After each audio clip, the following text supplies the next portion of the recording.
Hello, everybody, and welcome to the following edition of the Fantasy Soccer Coaches. I am Baxter Colburn, joined alongside by the man that knows more about England and about how bad Roy Hodgson's hair looks. It is Simon Mitchell. How are we doing, Simon? Welcome. How are we doing today?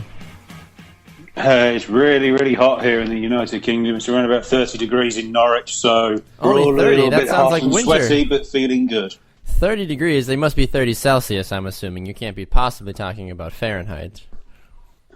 Oh, we're either new-fashioned or old-fashioned. We measure everything in Celsius. Ah, okay. I would assume probably more old-fashioned than at that point because of how most of the world judges things now in temperature. But nevertheless, we still love our favorite Brit, Simon Mitchell, of course, on the program.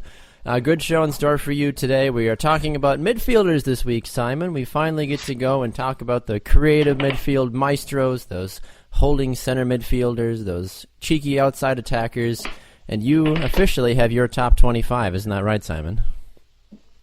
Yeah, the top 25 players have been ranked. There's a few conscientious decisions. There's some big names outside the 25, and there's some interesting young players that have broken into the top 25, but we'll come to that in a moment. Absolutely. You're absolutely correct about that. We want to take a moment to remind all of you, of course, that you can listen to the show, The Fantasy Soccer Coaches, on Fridays on the Sports Podcasting Network. You can go to sportspodcastingnetwork.com, or you can search for us on iTunes and on Spreaker as well. Download our show, listen to us on demand, share us with your friends. We love to hear from you guys. And of course, social media, the best way to get a hold of Simon and I, the Fantasy Soccer Coaches on Facebook, and then on Twitter, TF Soccer Coaches, and at Baxter Colburn, and at Mitch the Coach as well. And then, of course, for anything else, tfsoccercoaches at gmail.com.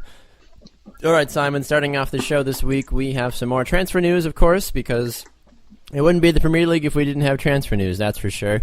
Some new players coming in, and why don't we head over to Chelsea first for our first new signing, which would be who? Well, we're going to step outside of tradition where normally would only focus on players that are coming into the Premier League that haven't played here before. But we're going to look at N'Golo Kante, who won the league with Leicester last season and has made a £30 million transfer to Chelsea. What can we say about N'Golo Kante? Well, he's not a goal threat. He's not a creative midfielder. He's a holding midfielder. He'll get you minutes on the pitch. He'll get you game time. And again, if your league, like the Dream Team FC by the Sun, will give you points for higher player ratings and for man of the match games, Kante's a good player to drop in there, most definitely. I'd agree with you on that one. I mean, but the question I feel like we always have to ask, Simon, though, anytime a new player goes to a big team like Chelsea, will he play? Will he get the minutes? Is he even worth your time to draft if he's just going to get lost in the shuffle of Eden Hazard and everybody else that's fighting for recognition on Chelsea's team? I think he'll fit in quite well because they've got Nemanja Matic, who plays in a similar role, but he has been linked with Juventus. What I like about this move is that Antonio Conte likes to play a very defensive-minded field. He likes to play three at the back with wing-backs and two holding midfielders who can drop in. The likes of Thiago Motta and Daniel De Rossi at international level for Italy did the similar sort of job. And I think that's what Kante's there for.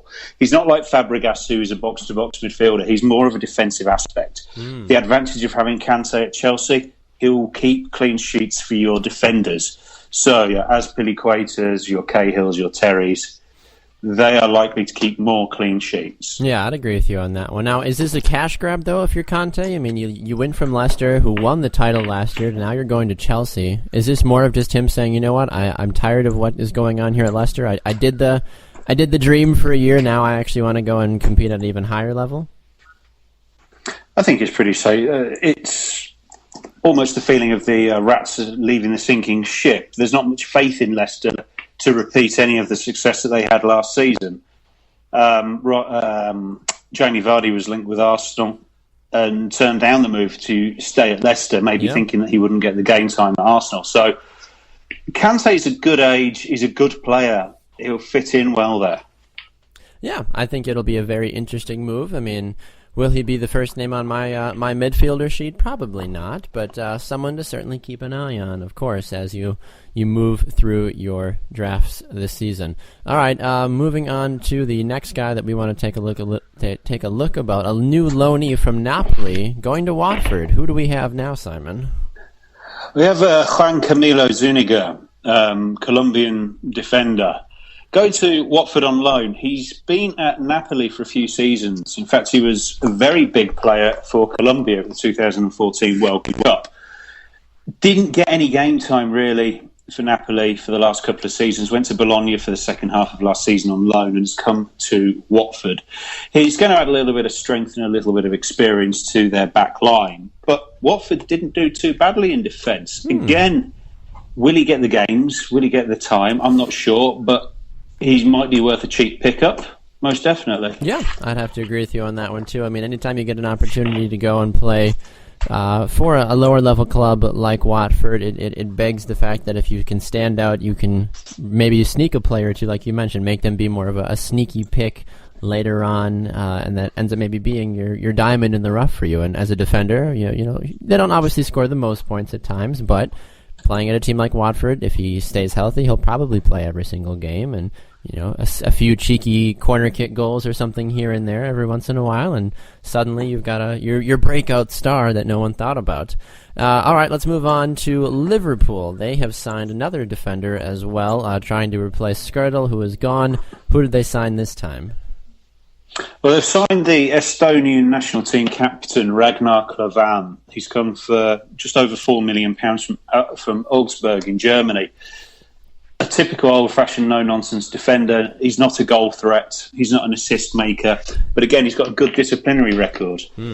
Again, it seems to be the theme of this week that would he get the game time? Well, they've got Mamadou Sakho, who has been cleared of all of the drugs charges against him. So he'll more than likely play. Diego Lovren will also play. And our poor little Joel Matip, who in our very first show we tipped to be a bit of a success at the centre of Liverpool's defence. We're not sure whether he's going to get the games now. Yeah. And I'm really, really disappointed because I've set up three teams, 3 fantasy teams, and Matip's in all of them. So I'm going to have to rethink my tactics. I would have to say yeah, so, I think yeah. Sorry, he's very much a squad player, Klavan. Okay, well, someone to certainly keep an eye on. I mean, he's 30 years old, so I mean he's coming towards the second half of his career, obviously. But playing in Augsburg, playing in the Bundesliga, not exactly something to snide about. It's obviously better than Ligue 1, as we all know, of course. However, at this point, it might be a mixture of a guy to get some playing time, but also maybe a locker room guy as well, getting that seasoned veteran in the locker room, especially at Liverpool, where they're going to be going through some massive changes. I mean, we've basically already seen like the death list of who Jurgen Klopp has said, no, I'm not going to keep you this year. I mean, we've already heard guys like Christian Benteke and Mario Balotelli. Obviously, Skirtle wasn't in his plans either. So, this is obviously something to keep an eye on, too. There could be even more guys on their way out yet, and Klavan could find himself a starter at the end of the day, depending on who's even left on the defense after it's all said and done. One other guy that I'm actually fairly excited about, somebody that I've always had a decent following for in my career when I followed soccer, is a man coming to the Premier League again, of course, on loan.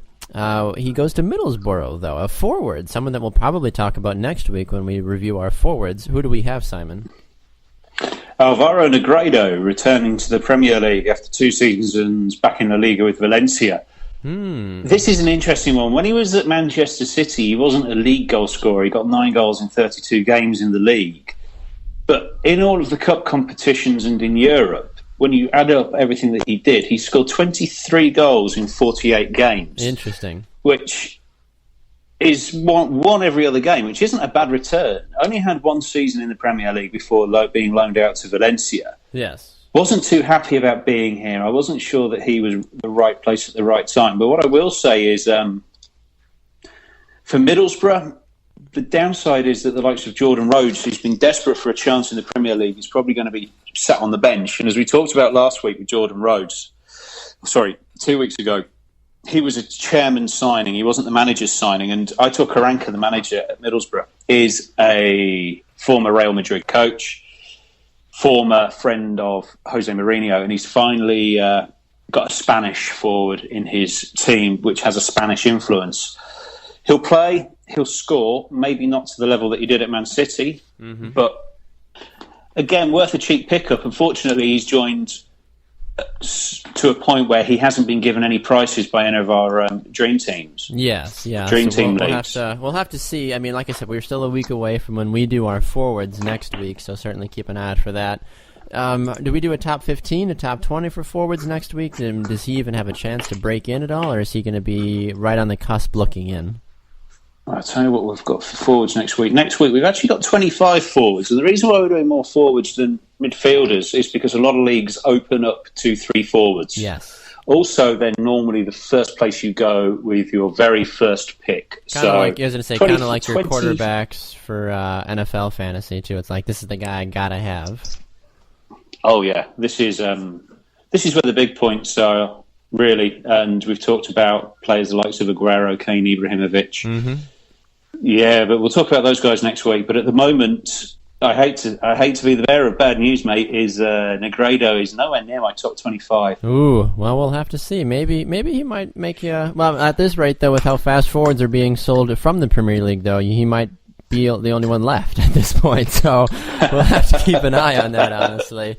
All right, we are going to run to our first break. When we come back, Simon is going to start revealing the official fantasy soccer coaches' top 25 midfielders from number 25 all the way down to number 1. Will Eden Hazard make a jump up the rankings after his dismal season last year? Will Kevin De Bruyne make a move up the link as well based off of his terrific Euros? We'll find out right after this. You're listening to the Fantasy Soccer Coaches right here on the Sports Podcasting Network, Spreaker, and iTunes. Stay with us. Back right after this.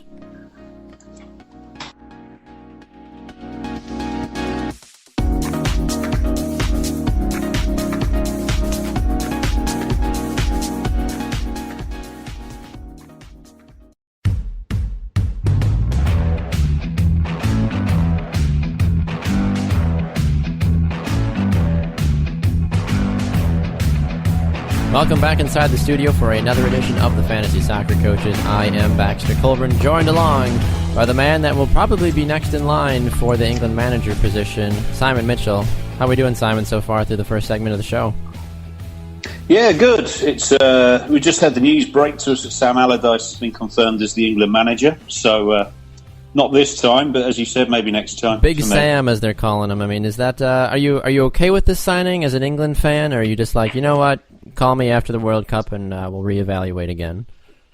I think it's just safe to say, really, let's give the guy a go. And if it fails, we haven't lost anything. And if it's success, we haven't gained anything. It's what do you classify, though, as success? I'm always curious because I always feel like England holds their managers and players to just a astronomically higher margin than anybody else. Well, we do and we don't. I mean, we don't expect to win the World Cup. We don't expect to win the Euros. But what we expect to do is give it a go. Actually make an effort. Sure. I'd rather get to the quarterfinals and go out in a blaze of glory against Germany or Italy or France than I would go out at the group stages or fall away and don't even bother turning against the likes of Iceland. That's the difference. We'd rather go out in a blaze of glory than we would. Yeah. I can understand that. That makes sense to me personally. So I can understand the frustration at times with how things sometimes do and don't always work out. All right, Simon. Well, I think it's time for our top 25 midfielders here for the upcoming Premier League season and for fantasy as well. Why don't you run us through 25 through 20? Well, I think I'm just going to highlight a couple of players outside of the top 25 who haven't made it, which might be a bit of a bone of contention, which you'll probably pull me up on in a moment. But of course. Oscar at Chelsea, Sterling at Man City, Walcott at Arsenal. None of those three have made it into my top 25. So, interesting. Okay. I don't have a problem with Walcott. He's been hot and cold. I would say Juan Mata would be one with curiosity. Yaya Toure, of course. Aside from that, though, I mean, Nazari maybe, but I'd like to see more from Jack Wilshere, of course, obviously, at Arsenal, to the same accord, but being injured so much, it's so hard to know where you actually rate him, in total honesty. But I I don't know. But looking down even farther down the list, though, there's not a ton of guys that really jump out at me and slap me in the face saying, "Hello, why am I not in the top 25?" So, no huge argument for me in total honesty, but I would say maybe Toure or Juan Mata, who are just on the cusp, deserve to maybe be in there over a couple others.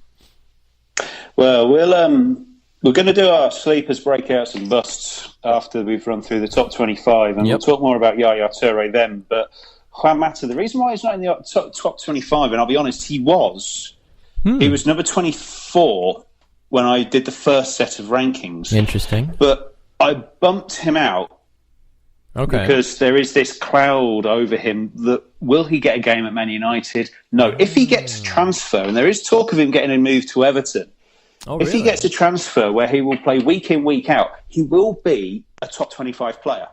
But at this moment in time, I cannot guarantee game time for him. Wow, okay. And while I can't guarantee game time, I can't guarantee him a place in the top 25. Yeah. Yaya Toure, as I said, we'll talk about more in detail. It's a similar scenario with Toure. Sure, I can understand that.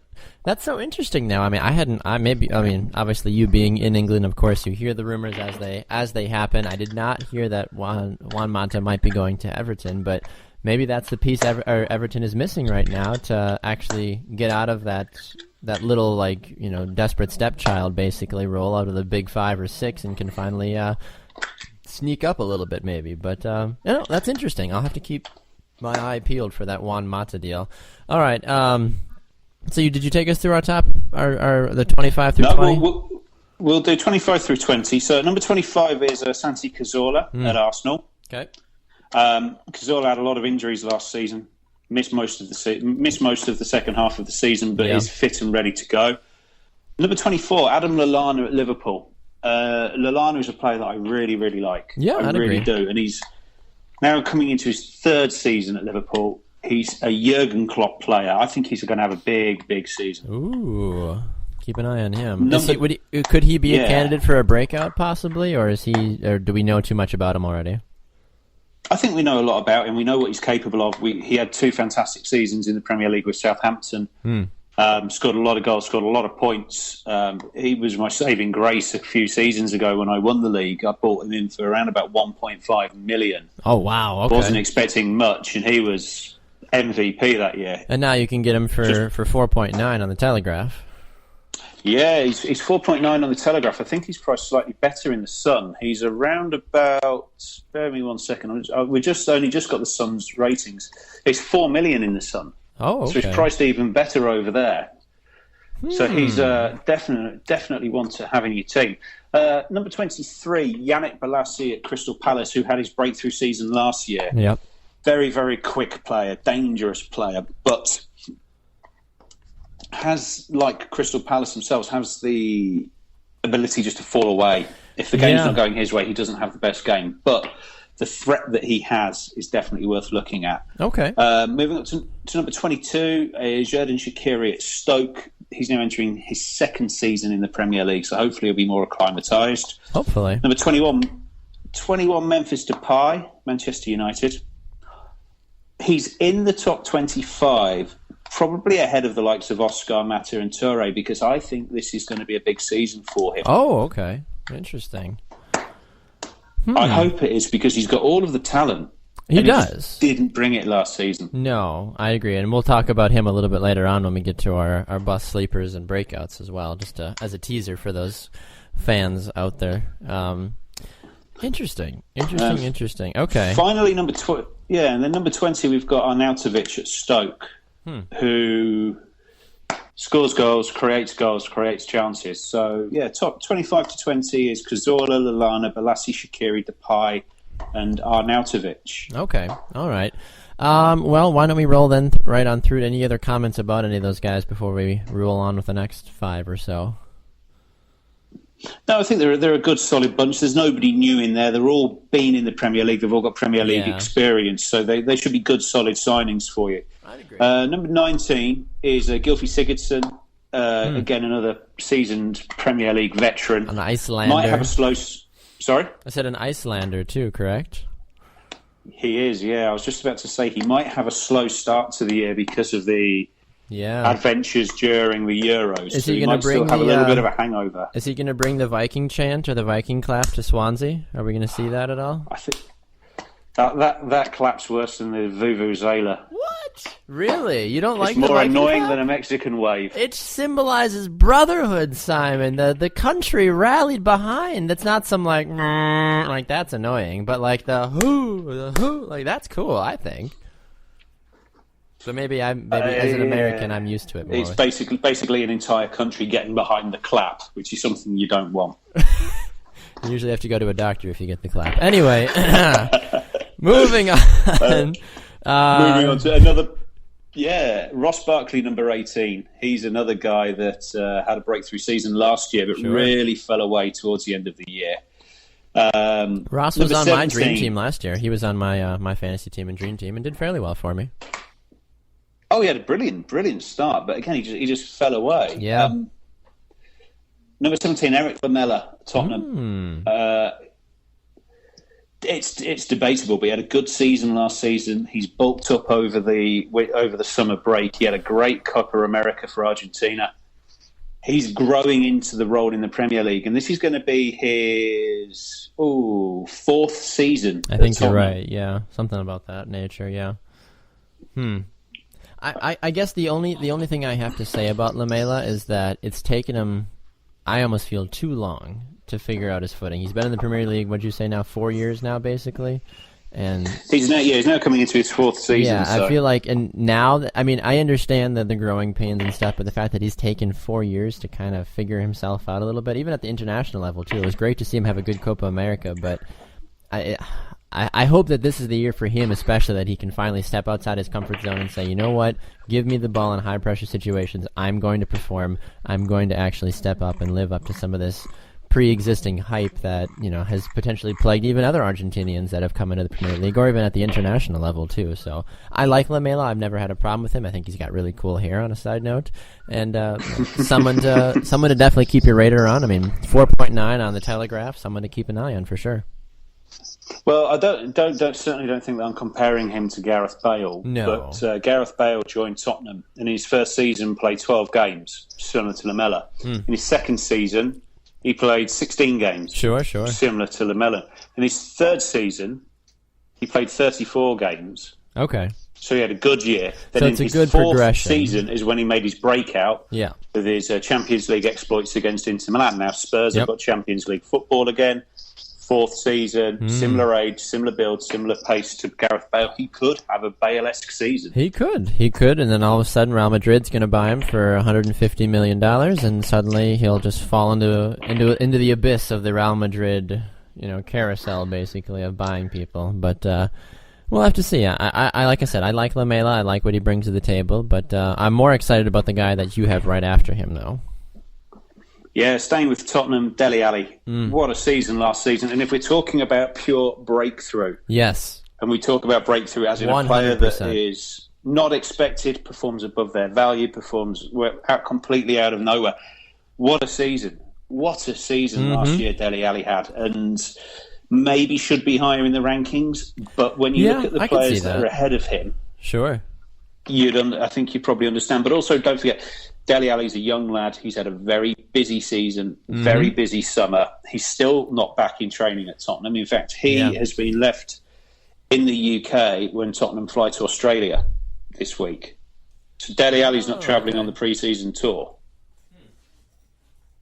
Interesting. Yeah, something to keep an eye on. Like I said, I really enjoyed Dele Alli. I was really hoping he was going to play more at the Euros. We saw him, I think, just briefly, if I'm right about that. I don't think we saw him. No, he played most of the games. Yeah, in fact, but he just didn't get any time on the ball. And maybe that's what it was for the games that I saw. Maybe I felt like he wasn't playing because he didn't get the ball very often. So you kind of become pedestrian at times when it's like, hey guys, I'm open. But when Harry Kane's trying to smash, free kicks into the fifth row of the seats, basically, it's like, come on, guys, you've got a guy like Dele Alli that's much more fine-tuned at that thing.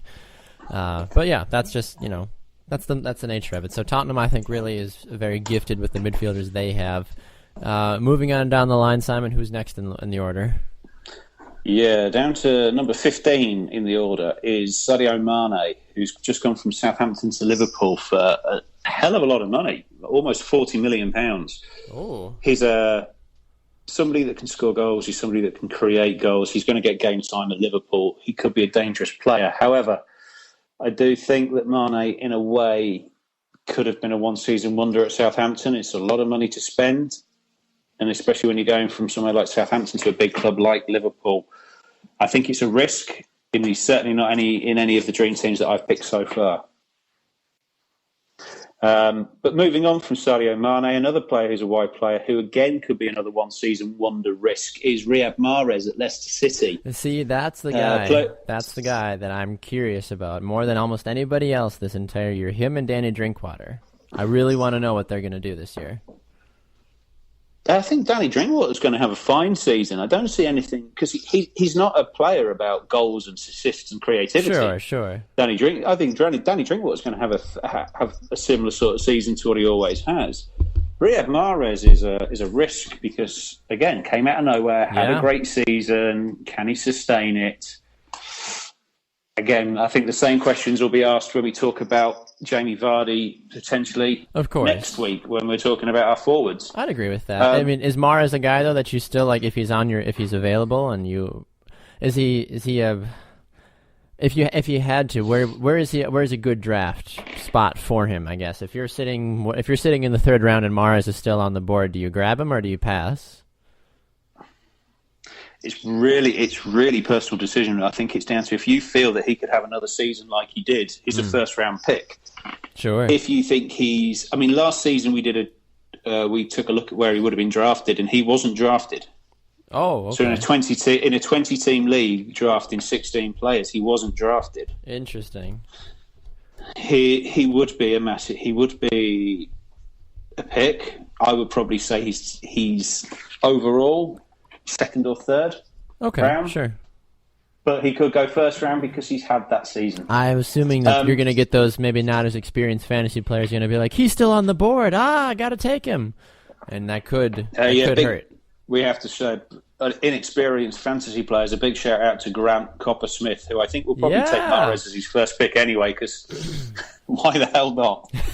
That's basically what it was, too. I saw him a couple days ago. I said, hey, you're going to play the Fantasy Premier League with us? And he's like, I don't know a damn thing about the Premier League. I was like, you didn't know a damn thing about the Euros, and you did better than I did. And he's like, yeah, I guess. He's like, that was such a crapshoot. I just picked players and hope for the best. I was like, well, that's how any fantasy sport, though, is you could have the best players on paper, but it all depends on the players that actually decide to show up. And, Grant's players showed up much more than a lot of other people's, but I'm working on him, Simon. I'm trying to get him to play Premier League with us, and I think he's going to do it.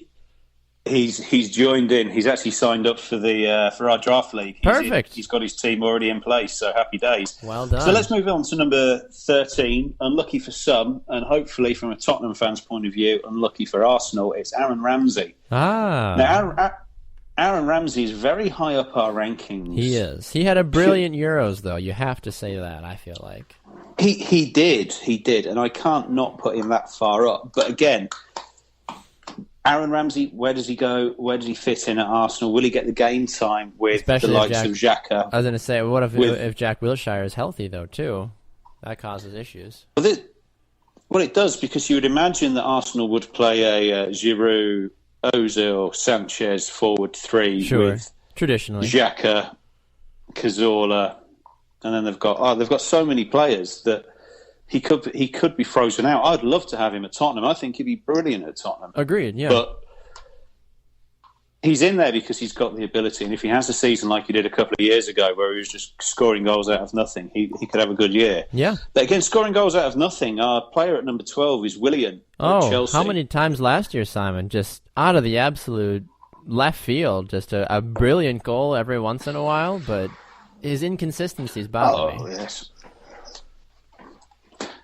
Willian is a heck of a player. He's got a heck of a free kick on him as well. Oh, and yeah. I'm just going to bring up his stats quickly because I want to discuss his free kicks and his goals last year, because he was the standout player in a very poor Chelsea side. Yes. For the Premier League, he started 32 games, scored 5 goals, 6 assists. pretty much plays everywhere across the midfield front three. So he will be a definite player for Chelsea next season. And he is in one or two of my fantasy teams already this season. Well priced. I will say this though, Simon. I was excited until I scrolled down the page farther and saw that he had 11 yellow cards and 1 red card last year. As a fantasy drafting manager, that bothers me. Or maybe I'm looking at his total. I'm sorry. Let me try that one more time. Yeah, I was just thinking he only had 5 yellow cards. 5 yellow cards. Yeah. I'm sorry. It worried me that I thought, what a... 5, yep, I'm sorry. I hadn't refreshed my page fully. Either way, 5 yellow cards, so I'm not as worried about that anymore. However, something to keep an eye on, though. He can be physical, which, of course, can happen to any team, but certainly a dynamic player, as you mentioned. 5 goals, 6 assists last year. He knows how to put the ball in the back of the net. He knows how to create chances from a dead ball as well. Someone that will more than likely find a way, if I have my choice, to into my team at some point. Yeah, I like Willian a lot. So from one Brazilian to another. Sure. Roberto Firmino is our number 11. And for a guy that had such a slow start in the Premier League last season, really caught on fire after Christmas.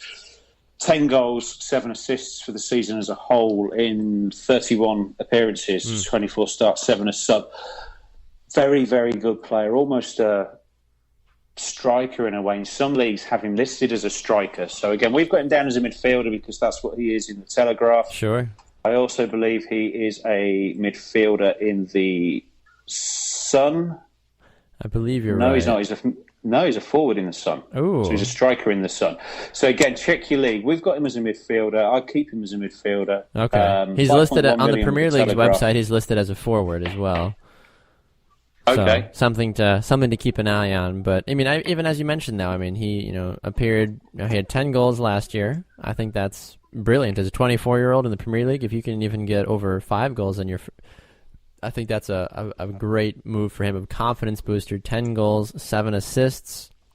Not bad, honestly, on 31 appearances. I would take that any day. Yeah, I would, and I believe he is in one of my teams. I'm just having a quick look. Firmino, he's in midfield for the BarclaysPremierLeague.com fantasy league, and I've got him as one of my starting midfielders. Okay, that's so interesting though, because like I said, the Premier League website themselves lists him as a forward, but their fantasy league lists him as a midfielder, which is very strange and confusing to those trying to plan a team. You're like, where is he? What do I do with him? But interesting. Let's just leave it this way then, Baxter. If he's going to be listed as a forward, as a striker in your fantasy league, don't pick him because there are better forwards out there, probably for less money. Agreed. If he's a midfielder and he's priced the way that he's priced, he's worth a pickup. Yes, I completely agree with you on that one. I certainly believe he's going to be a second-round draft pick as well. So, shall we enter our top 10? I believe we shall, sir. All right, number 10. Our friend at Manchester United, Henrik Mkhitaryan. We've already talked quite a bit about him, so we won't talk much more. A good attacking midfielder. He's already started a lot of pre-season games at Man United and made an impact. Yeah. I want to move on to number 9. Another player that's entering his 4th season at Tottenham, joined as one of the big players at the Simon Spurs sold Gareth Bale. This is Christian Eriksen. Mm-hmm. He's one of these unsung players. Again, great dead ball specialist. Takes corners, takes free kicks, so good with assists. And he didn't have the goal-scoring season that he had last year, but he is definitely a attacking threat. Yes. How can you be an unsung hero and be ranked number 9, though? Unsung hero? Yeah, how can you be an unsung hero? Because every season he scores goals, but he's not... I mean, if somebody said to you, give me the top 10 off the top of your head, who are the 10 best midfielders in the Premier League, Eriksen probably wouldn't be mentioned. Okay, I can understand. I can see you that. Probably would. So you'd probably take Dele Alli, Eric Lamela over Christian Eriksen because he's not talked about as a superstar, but he does the job behind everybody else. Yeah, but I can see that. That includes assists. Number 8 is a Premier League stalwart. He's been kicking around for a long old time. Is Cesc Fabregas at Chelsea. Goals, assists, box-to-box midfielder, but he's getting on a bit. Expensive, but I think this is probably his last season. You think it's his last season in the Premier League or his last season at Chelsea? I think it's his last season in the Premier League. I think he's going to go to the probably at the end of the season, he'll end up going to the residential home in Miami with Mr. Beckham join his team. Oh, well, that's assuming Mr. Beckham finally gets his crap together and puts an MLS team in Miami. We've been holding on for rumors and rumors and rumors for the last year and a half. I mean, I don't want to get on an MLS tangent here with you, but it's absolutely insane how long it's taken to find a plot of land to build a damn stadium on. It's not that hard. Seriously, guys, get after it. Well, when I went to Miami, I imagined a lot of it needs a little bit of regeneration anyway. So surely a football stadium will be the perfect thing. Miami's kind of stuck in those Miami Vice days anyway, or those glory years when the Dolphins won the Super Bowl. So they need something to re-up the city, I feel like. They just need to have a word with Dan Marino and tell him to shift his backside. He'll get it moving. Hey, if Dan Marino joined David Beckham as an investor, whoo, I would love that. Anyway, moving on. Anyway, let's go on to number 7. Again, another player that's been in the Premier League for a few years now, but again, always a big point scorer. David Silva at Man City, Spanish, working with Pep Guardiola. Went with Spain to the Euros. Mm-hmm. I think he's going to have another good season in the Premier League. He's definitely going to score your points. Number 6, Dimitri Payet, West Ham. Fabulous season last season. Truly wonderful season. Came out of nowhere. Dead ball specialist, can score from anywhere as well. Showed it with France at the Euros. I was going to say, his incredible Euro. In a similar vein to Riyad Mahrez, could he be another one-season wonder? Should we move into the top 5? I think we should. Yeah, I mean, one thing I want to make a mention there with Payet, he had 12 assists last year. That's impressive on any stat, honestly. Oh, yeah, he had a tremendous season last season. But then when you compare it to what Mahrez did as well, they were probably the top 2 midfielders in the Premier League. Mm-hmm. We've only got them at number 6 and number 14 for this upcoming season. Yeah. So we have this concern about consistency. Can they do it again? I'd love to see them both do it again. Not against Tottenham, obviously. Of course. I'd love to see them do it again from a fantasy perspective. Yes, of course. So let's roll into our top 5. All right. At number 5, we're going to go back to Liverpool, and we're going to go back to another Brazilian. Again, he's been in the Premier League for 5 years, probably, I think now. I think so. It's Coutinho. And if Coutinho has one of his seasons where he really can do something special, he will really do something special. I like Coutinho. I like him a lot. I was going to say, I enjoy Coutinho. He's in the centre of midfield for my son team at the moment. But I've chosen Firmino over him in the PremierLeague.com league. So really it's a toss-up between those two lads. Yeah. Well, they're so almost equally matched, I'd feel like, at times, too. I mean, if one isn't playing a good game, the other steps up and vice versa. Very rarely, I feel like, at least from the games I've seen of Liverpool, do both of those players step up and just have incredible games, because they almost need the other one to have a bad game, so that way the other one can actually have a good game, because they're both so dynamic and demand the ball all the time. Yeah, no, definitely. Let's move on to number 4. We have... And this was really tough now, because when you get into this, there's a top 4 now, and it was really hard to work out which order to put them into. Sure. Number 4 is Mesut Ozil at Arsenal. And the reason why he's not in the top 3 is because he's not a big goal scorer. He's very much an assist maker. He's so he'll get you a lot of points for assists. Yeah. But I'm not sure he'll get you points for goals. So, again... consistent, always had a good season with Arsenal. Starts slowly and ends slowly. Yes. Could be a September transfer window addition. Oh. So you may want to throw in you could throw in a risky midfielder. You could throw in a Mahrez, for example. Sure. September comes round. Ozil's starting to pick up his game, and you could drop out Mahrez if he's not performing and add in Ozil. Similarly priced. 19 assists for Ozil last year, though. That's going to get you a lot of points, honestly. Oh, yeah. And if Arsenal can sign another striker that's better than Giroud... Doesn't take much. Yeah. So, let's hit our top 3. So, this was the hardest part. And to be fair, the same as when we did our top 2 defenders with Alderweireld and Koscielny last week. There's not cigarette paper between them. They're that close. Yeah, agreed. Number 3, and this is purely based on his performance last season and his performance at the Euros, and because it was very hot and cold, is Eden Hazard. Yeah, agreed. Now, Eden Hazard has been my first pick of all 3 of my teams because I believe that he can really do it, and because he had a bad season last season, his price has dropped slightly. He's not a top-end player. He's dropped a couple of £1 million or so down. So Eden Hazard, number 3. Number 2, and again, because of the exploits at the Copa America, and he's not had a good break, I think he could get tired and maybe miss a little bit at the start of the season, is Alexis Sanchez at Arsenal. Oh, sure. Yep. Who is a brilliant player. You know, I hate the fact that he's at Arsenal, but he's an absolutely beautiful, wonderful footballer. And yep, I appreciate him very much on a weekly basis. Well, yeah, you would do. But yeah, he's our number 2 player. Yep. And let's unveil the number 1. If you haven't guessed already, it's Marouane Fellaini. No, it's not Marouane Fellaini. It's James Milner. James Milner is number 1, ladies and gentlemen. Oh, no, James Milner. No, we are going to go with Kevin De Bruyne. Makes way more sense now. That makes sense. Marouane Fellaini? I got the wrong Belgian. On his hair. I like his hair. It's a lot to handle, though. Well, what can we say about Kevin De Bruyne? Missed about 3 months of last season, but was one of the highest point scorers in fantasy. If he played the full season as a whole, he would have been way, way and above the likes of Mahrez and Vardy for the points scored.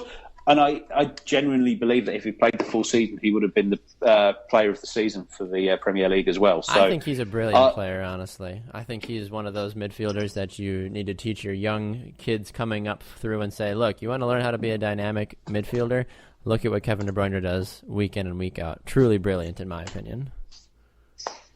Oh, Kevin De Bruyne, yeah. So just as a recap then, very quickly, we'll go through the 25 to number 1. So at number 25, Cazorla at Arsenal. 24 is Lallana at Liverpool. 23, Balassi at Palace. 22, Shaqiri at Stoke. 21, Depay at United. 20 is Arnautovic at Stoke. Number 19, Sigurdsson at Swansea. Number 18, Barkley at Everton. Then we have Lamela at Tottenham. And Dele Alli at Tottenham. 15 is Mane at Liverpool. 14 is Mahrez at Leicester. 13, Aaron Ramsey at Arsenal. 12 is Willian at Chelsea. 11 is Firmino. And then our top 10 comprises of Mkhitaryan at United, Eriksen at Tottenham, Fabregas at Chelsea, David Silva at Man City's at 7, Payet at 6, Coutinho Liverpool at 5, Ozil at Arsenal at 4. And our top 3 of Eden Hazard, Alexis Sanchez, and our number 1 ranked midfielder is Kevin De Bruyne of Manchester City. All right, we're going to go to a break. When we come back, we'll tell you who our sleepers, busts, and breakout players are at the midfield position. Stay with us. You're listening to the Fantasy Soccer Coaches. He's Simon Mitchell. I'm Baxter Colburn. Back right after this.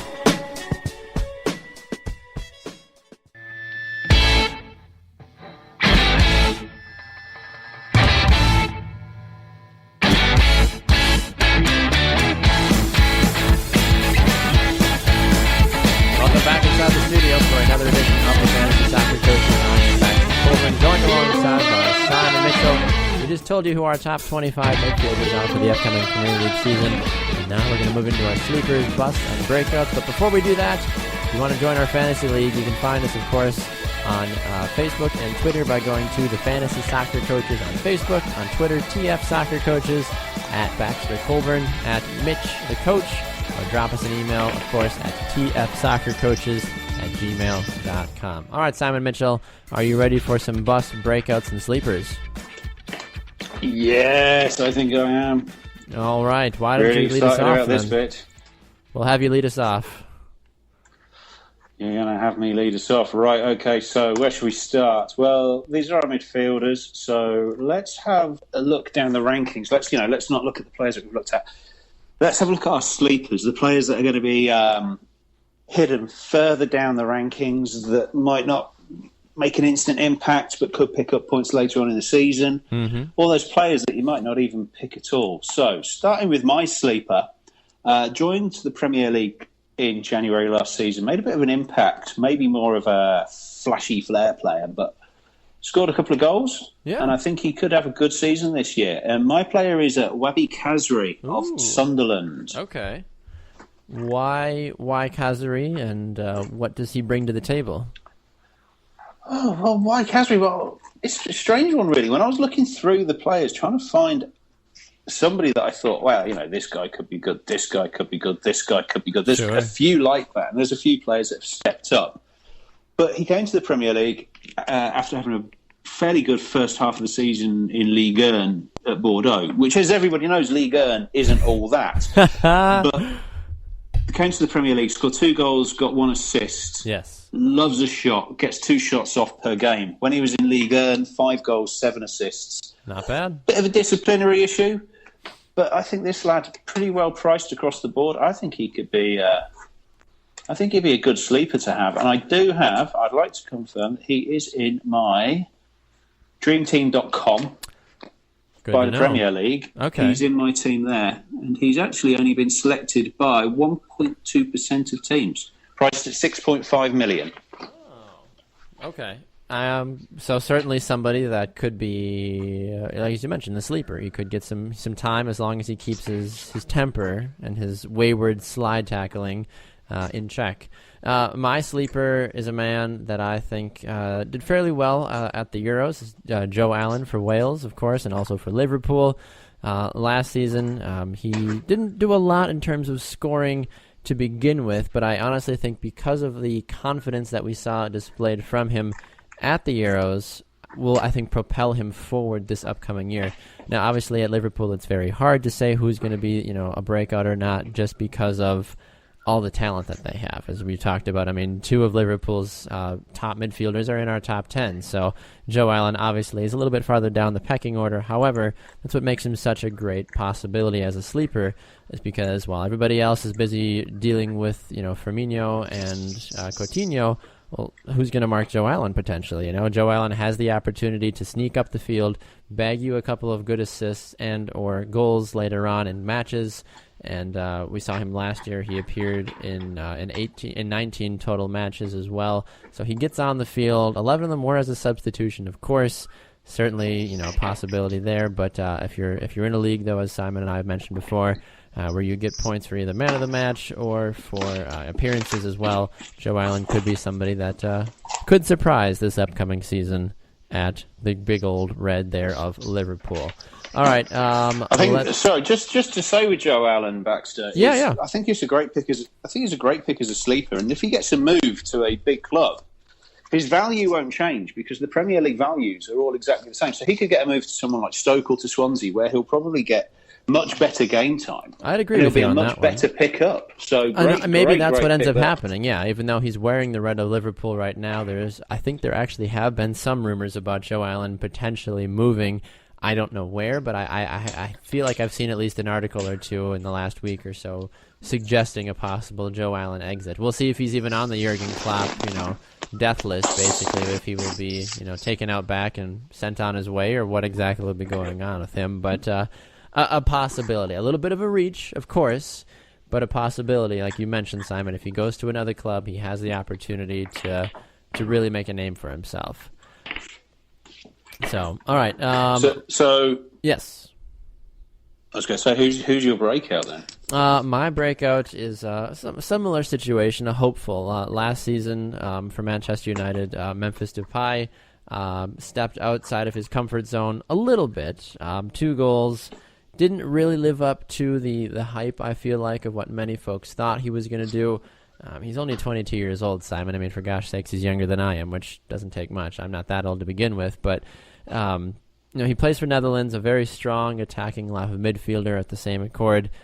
With Manchester United, though, he has the possibility to be a breakout, especially with Jose Mourinho, of course, being there now as well. My only concern, even though I have him listed as my breakout, is whether or not he gets the minutes because of now the rumors. You've got Paul Pogba coming in, potentially. You've got all these other talented players at United. Could end up being a little bit of a, maybe more of a bust than a breakout. But to the same accord, if Mourinho invests in him like I think he will, this man's going to get the ball a lot. He's going to step in and he's going to maybe take over Wayne Rooney's spot a little bit too at times from that outside midfield position and potentially be a very large factor in the United attack and a potential breakout candidate, in my opinion. Yeah, most definitely. There is that concern over game time, but I mean, I think we're saying it about virtually every player. You could probably only say that there's 20 or 30 players in the Premier League as a whole, aside from goalkeepers, who you can guarantee will probably be the first name on the team sheet every single week. With such big, heavy seasons, there's no guarantees. But Memphis Depay's got all the skill in the world, and as you know me as well as most people with fantasy, is that I don't like risks. No, he was a risky pick for me last year, and it backfired. But it makes sense. I mean, 2 goals last year. I mean, if I were a fancy owner, I'd have probably kicked him out after a couple of weeks and be like, "You're not doing anything for me. You can go back into the free agent market." Yeah, well, talking about kicking out players into the free agent market, my breakout is a strange one, but I think if he gets the chance, he'll do well. That's Cuadrado at Chelsea. Oh, interesting. Who signed for an awful lot of money back in January 2014, I think it was. Okay. No, 2015, because it was after the World Cup. Right. But just didn't do anything for Chelsea. Went to Juventus last season on loan and scored 4 goals, created 5 goals. Scored 4 goals, created 5 other goals through assists. Yep. Antonio Conte's come out and said that he doesn't want to let Cuadrado go. He wants to play him in the team. Yeah. And he's really, really well priced. He's about 4.1 million on the Telegraph. Okay. And I've got him on my Sun Dream Team as well because... No, not on the Sun. So I think I've got him. Yeah, I've got him on the Telegraph as well because he's really, really, really, really cheap. Silly not to have him, really. Well, I mean, especially if he's going to get the game time. Sure, and that's the thing. If he gets the game time, I mean, obviously he has to combat a very large grouping of players to go around. Of course, as we mentioned with Hazard, we've mentioned with Matic and Fabregas and Conte, Oscar, Pedro, Willian.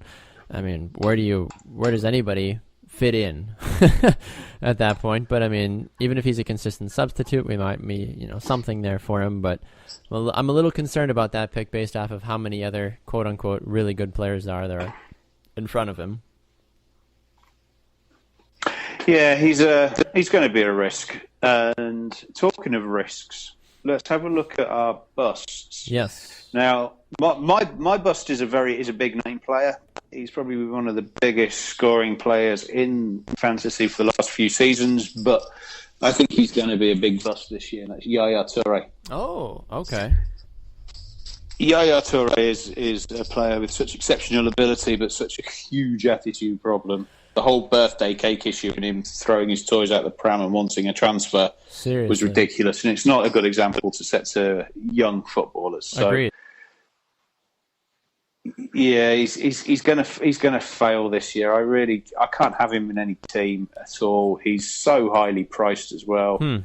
It's 5 million with the Telegraph, and for 5 million you can get some Dele good Alli, players. you can get Sadio Mane, you could get Riyad Mahrez, you could get Willian, you could get Ramsey, you could get Eric Lamela. I would much rather go after Dele Alli. If I had a choice between Toure and Dele Alli, that's exactly who I'm going for is Dele Alli any day. I don't care what the risk factor may or may not be with him being so young still, but Toure, in my opinion, has overstayed his welcome at Manchester City and could find himself maybe at a new club sooner rather than later, especially with his attitude issues, and we'll see what the manager has to say about that, of course.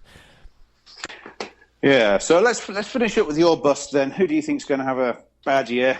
Well, this might upset a couple of folks, of course, because we're good at doing that. I received some backlash about Chris Smalling last week being my bust at defender. I actually had a couple of people reach out to me and be like, "Really, Chris Smalling? Why is he a bust?" And then I was like, "Well, go back and listen to it." And they listened to it again, and they're like, "Okay, I understand your reasoning, but I still don't like it." I was like, "Well, you don't have to like it. It's my it's my professional opinion, of course." But for me, for my bust, I honestly think that it's going to be Dimitri Payet. I think honestly at West Ham. Yes, last year was a good year for him. I mean, 9 goals, 12 assists, of course, and West Ham I think surprised a lot of folks. But aside from last year, Simon, when's the last time that West Ham actually surprised anybody in a good way? It's been a while, I feel like. I'd agree with you, and as we talked about with Riyad Mahrez when we did the top 25, we said about one season wonders, and Payet's only had one season in the Premier League. He set the world on fire, but the difference now is everybody knows what he's about. Everybody knows, right, Payet's coming, this is what we know he does, this is how we know how to stop him, how to nullify him, so... And I think the big thing about that too is that he decided to stay at West Ham, which you can credit him if you want to and say, hey, good on you for not moving to a bigger club after having such a sensational 1 year, which we know happens in the soccer world all the time, where players have an incredible 1 year, they get sold for millions and millions of more dollars than they're worth. But he decided to stay at West Ham. I think that actually hurt him because now he becomes the main focus of attack. Nobody really knew too much about Payet last year. Now everybody's like, okay, we got West Ham on the schedule this week. Somebody stick on Payet. Let's shut him down and let's call it a day, because West Ham, as most folks know, is still struggling to really get that multi-pronged attack going. And if you shut down Payet, which will be a majority of their attack, that has the opportunity to make him a big bust. Somebody that, in my opinion, will likely not be on any of my teams. If I know many folks will go after him pretty quickly in the first, maybe second round at the latest, depending on if you're in a draft style or not. But I think he's not worth the risk. I mean, in the Telegraph, he's worth 5.6, or he's worth 5.3 million. So I think he's going to be my bust personally. Yeah, good shout. Worth keeping a very close eye on. And of course, if he comes out the next day, if he comes out and just scores a ton of goals and assists, I'll be like, okay, I was wrong about that one. But that's so hard in the game of football to know whether or not somebody is going to stay as good as they were last year. Will Vardy score as many goals as he did last year? No, I honestly 100% believe he will not have as good a season. Will he score goals? Yes, I think so. Do people know more about Riyad Mahrez? Yes, of course. Do people know more about Payet? Of course. That's the thing. You never know. But that's also how the true soccer legends are born, is because they establish consistency. And I think Mahrez, out of anybody, has the best opportunity to do that. So we'll see what that all entails. So run us through your 3 guys again one more time, Simon. I'll run through mine, and then we'll jump to our final break. Yeah, so my sleeper this season is Wabi Kazri of Sunderland. My breakout is Cuadrado at Chelsea. And my bust is Yaya Toure of Manchester City. All right, and on my side, my sleeper is Joe Allen of Liverpool. My breakout is Memphis Depay at Man United. And my bust is Dimitri Payet of West Ham. When we come back, we will give you all the information, now that all the leagues are finally out, of how you can join us to play in fantasy, of course, fantasy football, on Dream Team, on Telegraph, on Premier League, and on Fantrax. There's so many different ways you can get a hold of it. We'll give you all that information. Simon has been meticulously organizing all these leagues, so he has a lot of things to share with you, of course, about how you, our wonderful and amazing listeners, can join us. We're going to go to final break. When we come back, we'll take care of all that and wrap up the show. You're listening to the Fantasy Soccer Coaches right here on the Sports Podcasting Network, Spreaker.com, and on iTunes. Stay with us.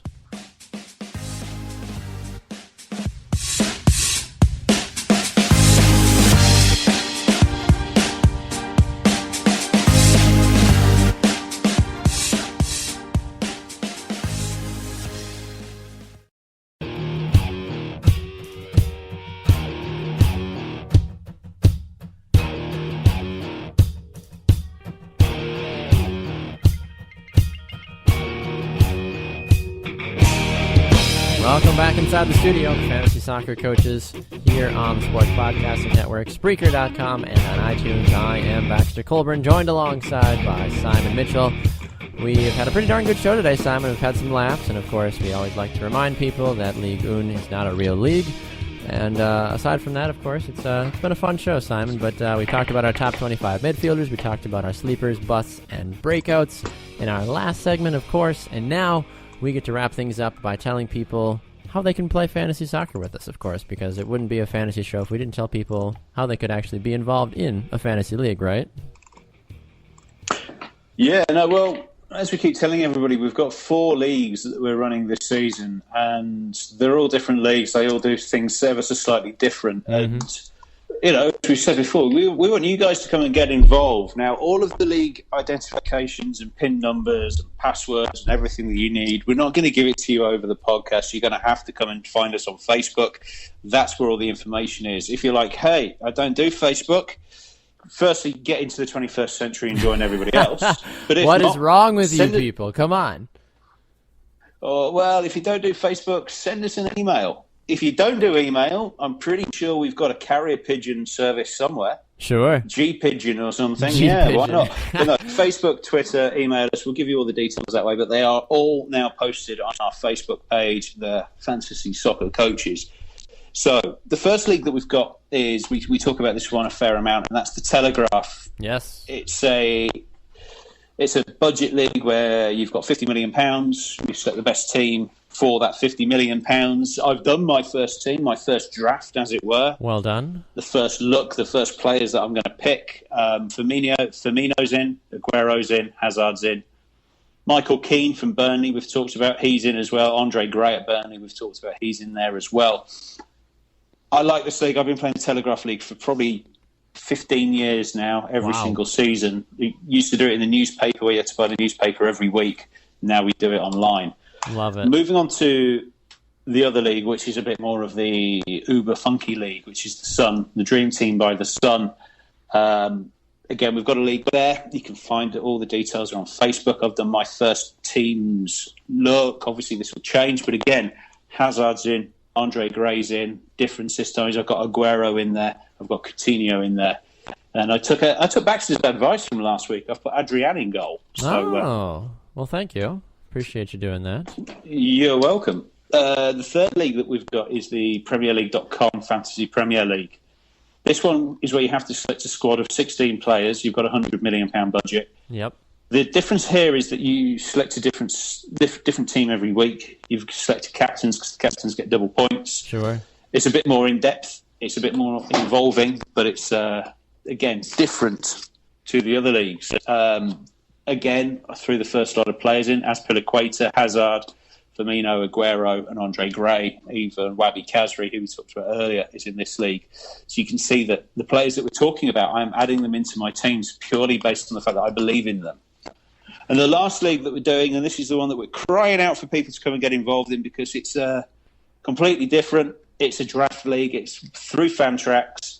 If you want to get involved in this league, you need to come and ask us for the details. We are not sharing this on Facebook because it is a private, closed league. Yes. We want to get 20 of the most dedicated, badass, hardcore, in-depth fantasy soccer, fantasy football players we can. We want to get this to be a proper league. We want people trading in April for winning the league. This is a keeper league. This is a league that will run for several seasons. Yeah. So you've got to really think about it. This is fantasy football at its best.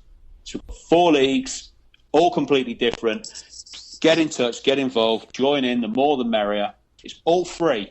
There's no money you have to lay out at all for any of these leagues. If you want to pay to do the big competitions, you do that yourself. These leagues are free to enter, free to join, free to have fun. And that's what we like to do. We like to have fun on a very cheap budget at the same time. Well, I'm excited personally. I think this is going to be a lot of fun. I think that trying to manage all 4 of these fantasy leagues is going to be a bit of an adventure. However, I still think it's going to be a lot of fun. I've downloaded all the apps on my phone finally. And I think that it's going to be a very cracking good time, as some may even say. So yeah, I'm looking forward to starting to see all of the leagues taking shape. And just to go back to the draft league, the Fantrax league that we were doing, at this moment in time, we have a grand total of 5 confirmed entries, but I've got another 13 people that have said that they want to get involved. That leaves 2 spaces. You want to get in, got to get in fast, otherwise you are out. I'm in the process of signing up as we speak, actually, right now, so I can finally be a part of this madness. So hopefully, the screen is loading as we speak, Simon. So I'm taking away everything. There we go. Your league is not full. 6 out of 20 have joined so far. So there we go. I have officially joined. I need to work my team name out and make it all something there. But either way, though, yeah, you can get us on a lot of different places. As we mentioned, Fantrax, The Sun, Dream Team, The Telegraph, and PremierLeague.com as well. Simon Mitchell, final thoughts from you, sir, as we wrap things up, and any previews to look forward to for next weekend? Well, yeah, next weekend we're going to be talking about forwards, strikers, attackers, goal getters, whatever you want to call them. Obviously, the transfer window in the Premier League is still open. There's a lot of talk about players coming in and players going out as well. So, what's going to come up this week? What can we expect? Well, Steve Bruce is quit as manager of Hull City. Sam Allardyce is manager of England. And Liverpool sign Alex Meninga, former Arsenal goalkeeper, for 1 season at 39 years old. It's all madness, but that's what we love about the Premier League. Exactly. Have a great weekend.